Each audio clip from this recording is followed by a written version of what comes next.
O outro tema que está sendo discutido, nós fizemos ali pontuamos alguns aspectos, foi o pacote anunciado ontem pelo ministro Haddad.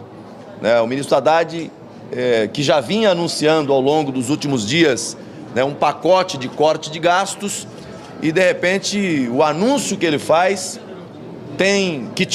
havia uma expectativa muito grande com esse pacote de medidas, de cortes, de contenção das despesas do governo, mas quando ele anuncia, o efeito é o contrário, porque ele criou uma cortina de fumaça e quando apresenta algo que vai ter resultado quase zero. A fala dele ontem foi mais uma fala política, uma retórica política, olhando no retrovisor, querendo desenhar, pintar para a sociedade que os problemas que o atual governo vem enfrentando, depois de mais de 2 anos de governo, ele quer olhar no retrovisor para dizer que isso tudo é consequência de medidas que foram adotadas no governo anterior. Já tem mais de 2 anos do atual governo, que criou aí um rombo nas contas públicas. Nós tivemos saldo positivo no governo do presidente Bolsonaro, na gestão do ministro Paulo Guedes, e agora nós temos o contrário. E aí ele vem com a receita, que é a receita política, de terceirizar a responsabilidade do fracasso da agenda econômica do atual governo e apresenta medidas que acabam por revelar uma hipocrisia no governo do PT. Porque aquilo que ele defendeu a vida toda, que foi a pauta do aumento do salário mínimo, a indexação de algumas despesas, de repente você vê o governo agora voltando atrás para poder fazer cortes, para retirar benefícios, sacrificando justamente categorias que ele sempre defendeu. Mas, por outro lado, as medidas de cortes que ele apresenta outras, o pacote de bondade, que simplesmente neutraliza toda a pauta de ajuste que o próprio governo está fazendo. Ele aponta ali medidas que gerariam aí um saldo de 70 bilhões, mas quando você vê apenas a medida do imposto de renda que ele apresenta, num lapso aí de 2 anos, você teria um impacto de pelo menos 90 bilhões. Ou seja, o governo, ele tenta oferecer uma medida que vai no sentido de corte de gastos, numa direção que aponta para algo em torno de 70 bi, o que nós estamos levantando os dados, apurando todas as equações, porque a leitura que nós temos é de que não terá esse saldo, mas, por outro lado, aquilo que ele aponta como sendo o cumprimento de uma promessa de campanha representa um rombo nas contas públicas superior a 90 bilhões de reais. Por que o mercado age de forma desconfiada, desconfortável, negativa? Porque o governo, ele tira com a mão e dá com a outra. Então, é um governo que não tem compromisso com a agenda fiscal. É um governo que não tem compromisso com a pauta do controle de gastos. Gasta muito, gasta mal. E agora tenta pintar um cenário para passar ao mercado uma sinalização de que está comprometido com o controle de gastos, mas quando você olha para o que ele está fazendo de verdade, não tem corte de gastos. Ele, repito, acaba por sacrificar alguns setores, mas fala na taxação dos super ricos, quem ganha acima de 50 mil reais. O universo dos super ricos no Brasil não é tão grande o suficiente para mitigar os impactos daquilo que ele está concedendo para cumprir uma promessa de campanha.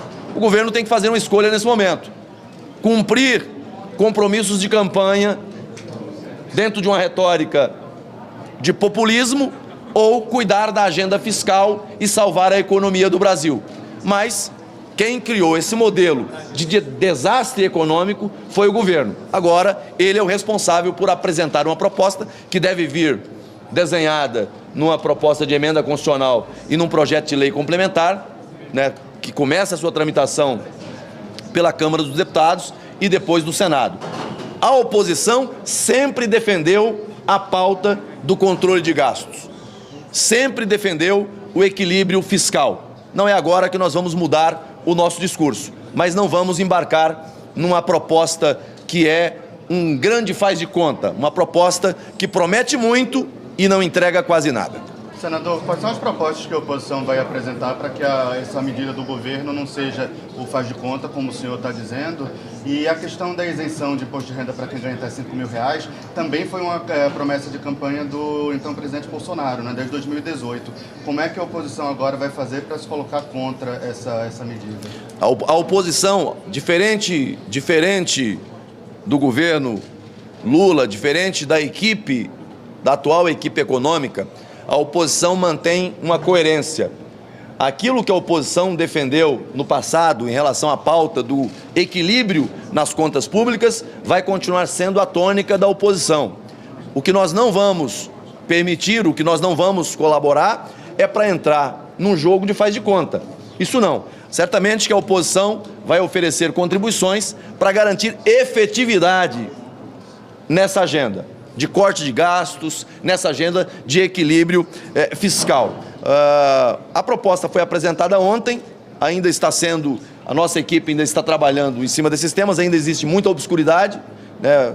Ontem a fala do ministro Haddad foi mais uma fala política, repito, dos 10 pontos que o ministro Haddad apresentou ontem ao Brasil, 8 foi a retórica política, olhando no retrovisor, tentando terceirizar a culpa do fracasso da agenda econômica do atual governo. Eles não têm a capacidade de olhar para os números, olhar para as escolhas feitas e reconhecer que erraram e que precisam corrigir o rumo. A oposição vai seguir defendendo sempre a mesma agenda. Nós defendemos uma agenda de controle de gastos, sempre foi assim. Lá atrás nós tínhamos a emenda constitucional que tratou do controle de gastos. Eles vieram com o arcabouço e depois o próprio governo passa a descumprir o arcabouço.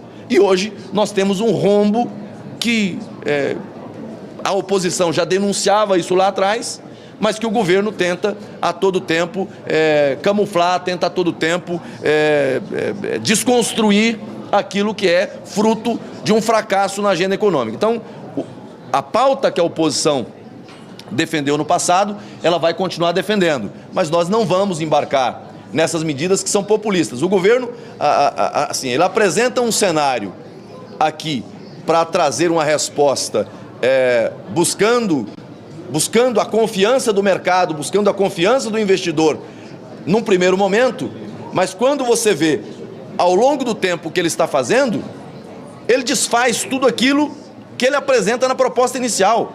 Ou seja, ele troca 6 por meia dúzia. Não dá para confiar na proposta que o governo está apresentando.